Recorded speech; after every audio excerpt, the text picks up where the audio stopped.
So I found myself back in Asian people business, and this is what I found out. Oh, baby, the ban is not stopping, okay? Them Asian-owned nail salons and shit, the chairs are empty. It's summertime. That's where they supposed to get the most business. Pedicure season, baby.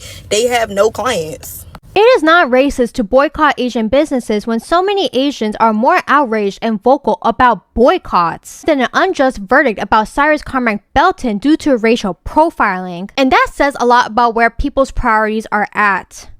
Hey y'all, Miss B back again at another beauty supply store, and listen, I'm seeing all these sales. I saw 50% off, 75% off, and why is that? Because we are not up in there, y'all. I walked through this gigantic beauty supply store and the aisles were empty on a Saturday. We are doing it, y'all. Now, one thing I did notice though is that I saw a few black men in this store, which I was surprised by, but I know that y'all need your wave caps and your wave brushes and your clippers and all of that. I would only ask, please, let's all lock in. There are black owned beauty supply stores in most areas, so guys, let's get on this. I know that y'all were concerned about whether or not the women were gonna follow through, and we are following through, y'all. So we need everybody to lock into this transfer of wealth, this blackout. We got this, y'all. We are doing it, and we need to do it together. So I love y'all. We are doing this thing, and I'm so proud.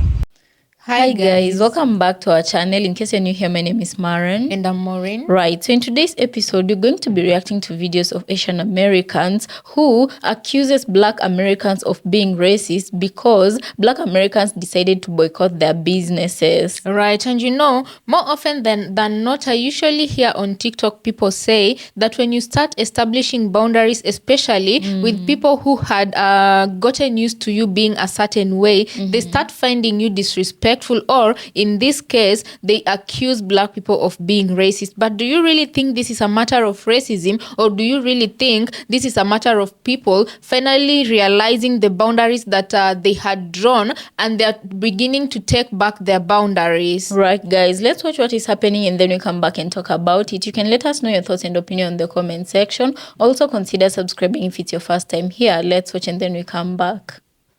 So I found myself back in Asian people business, and this is what I found out.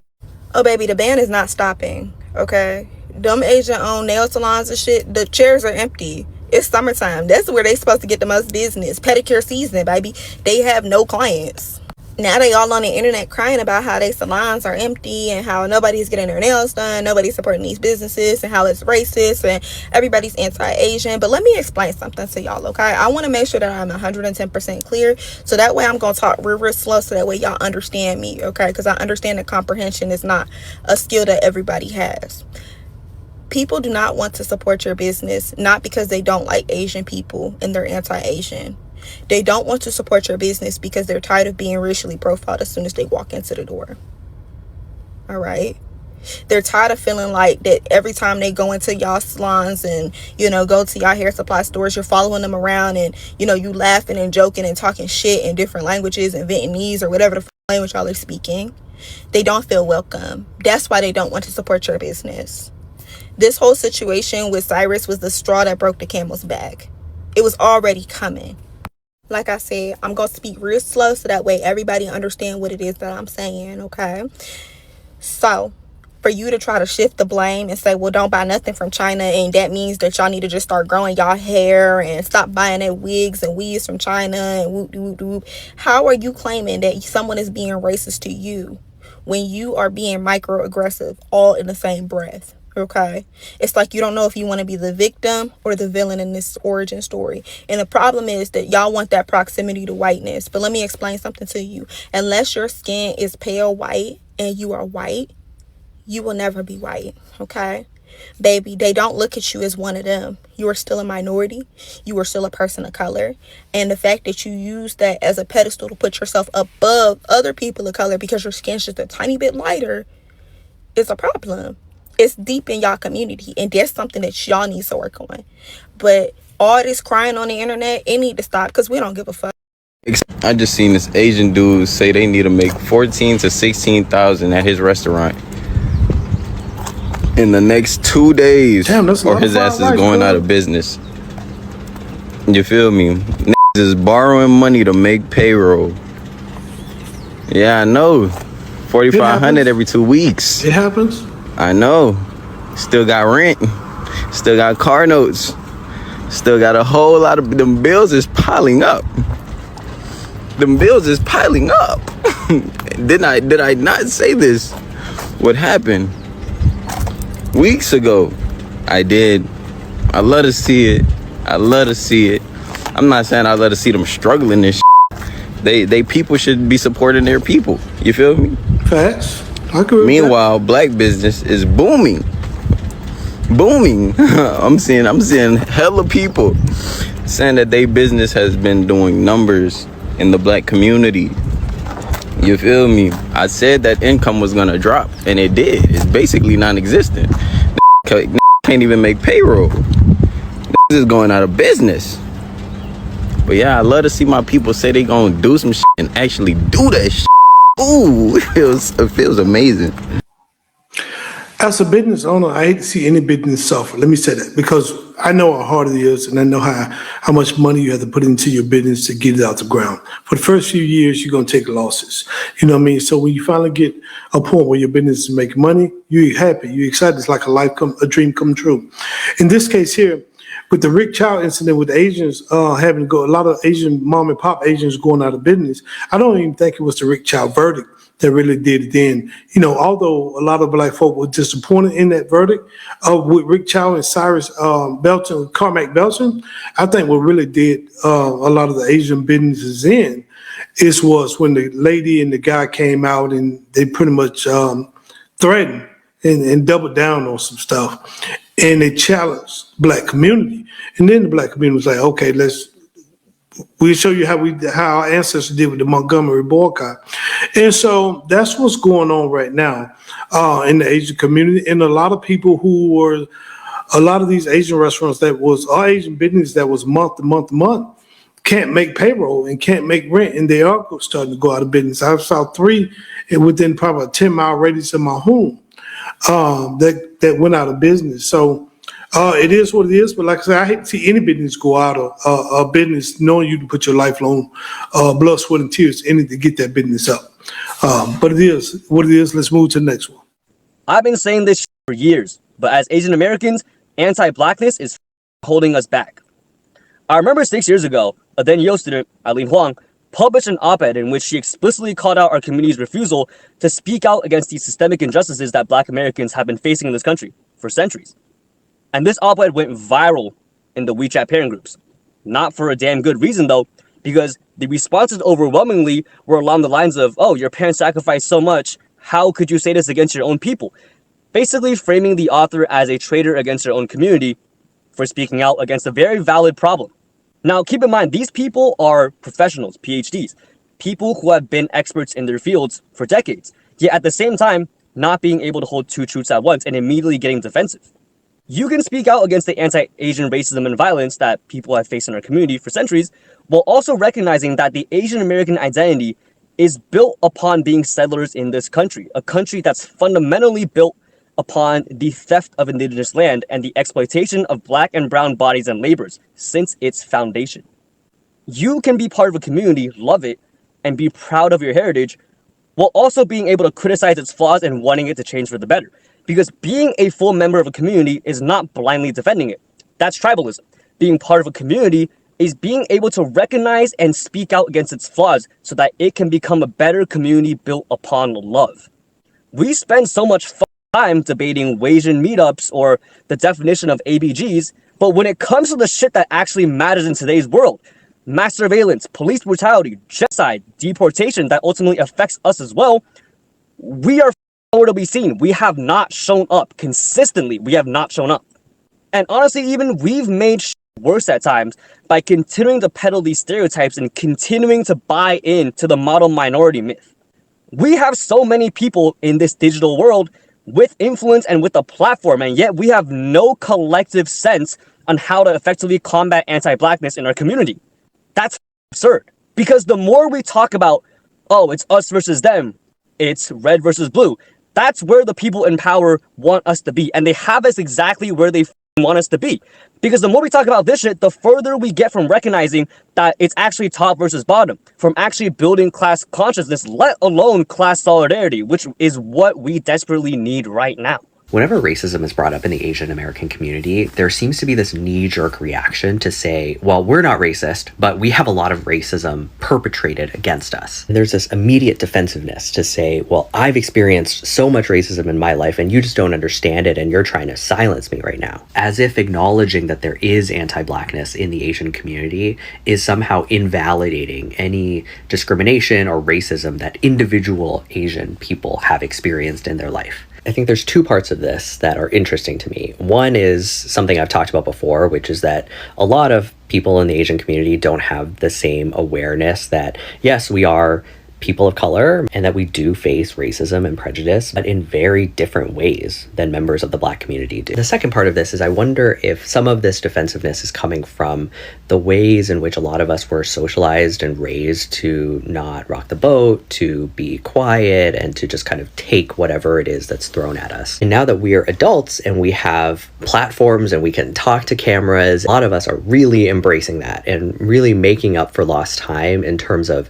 being able to talk about our experiences and the ways in which we face discrimination in the past. Unfortunately, a lot of people are using their voice not to stand in solidarity with other communities of color, but to say, I will not be silenced anymore and I need to be listened to. You will not invalidate my experiences of prejudice or discrimination any longer. It is not incumbent upon the Black community to have grace for and teach that part of our community. If it's incumbent upon anybody, I think it's other members of the Asian community to say, hey, we all know what living as an Asian person in this country feels like. And it's not always easy and it's not always good.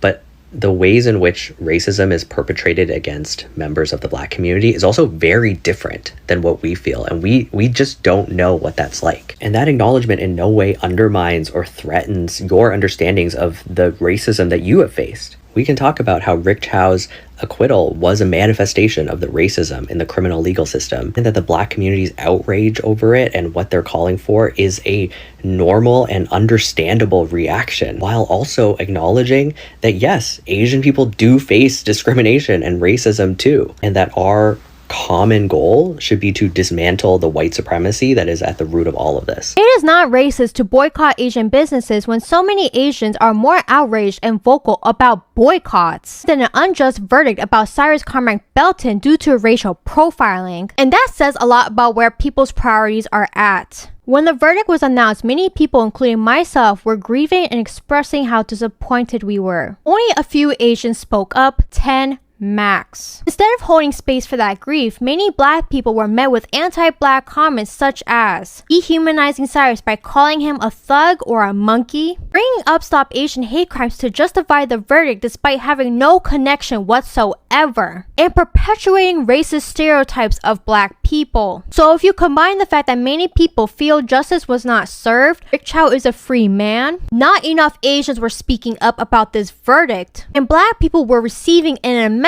amount of anti-Black comments. While simply grieving this tragedy, what did you expect the reaction to be? I am pissed off that so many of you lack empathy and humanity, to the point your response is anti-Black rhetoric and ignorance instead of accountability. And our community doesn't consistently call out anti-Blackness. When we don't make our spaces safe for Black people, and when we continue to dogpile Black people while expecting their support whenever it's convenient for us, why are you shocked that Black people are frustrated with our community? A lot of you are more concerned about Black dollars than Black lives, more concerned about businesses than Black children who are harmed, lose their lives, and are failed by the very systems that are supposed to protect them. Boycotting Asian businesses is a consequence of anti-Blackness. It is up to us as a community to confront it, instead of pretending it doesn't exist. This is exactly why the Asian community needs to have more conversations about unpacking anti-Blackness and understanding why racial profiling another person of color, especially from the Black community, is dangerous. Because when someone walks into your establishment,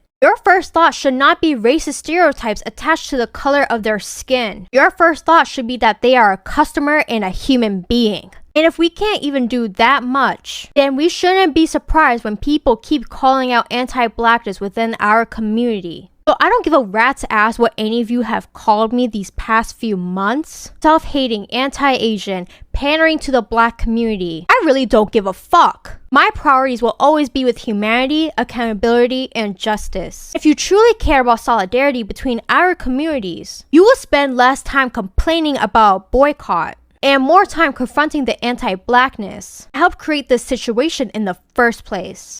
So guys, welcome back. Let us know what you think about the videos you just played, yeah? You know, as Maureen said, there's no way you'll expect to be disrespecting people and for them not to put up their boundaries. The moment people realize that you're taking, you're taking their presence for granted, then they're very much justified in withdrawing back, you know, because at the end of the day, we cannot ignore the fact that Black Americans have played an important role in the economy of Asian Americans. Even if Asian Americans right now, they're bragging about their kids being educated, that their kids have gone into professional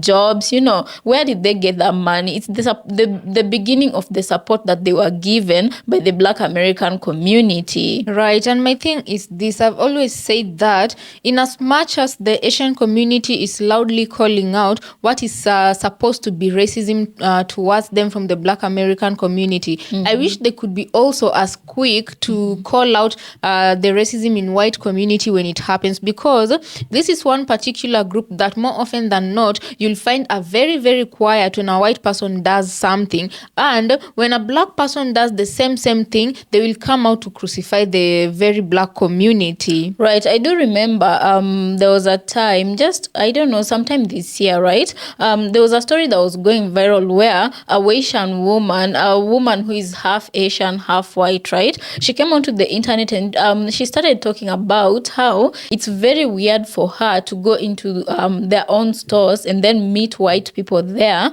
and for white people to be just, she felt like they were culture vultures for going into Asian stores and trying being very comfortable in them, in those spaces, right? You know? Granted that they're the very same people who usually make fun of Asian kids and Asians their in general and their foods, but they are still the very same people in Asian stores trying to get Asian foods, you know. So when she said this, a lot of white people took offense to her words, but Black American community understood exactly what she was saying.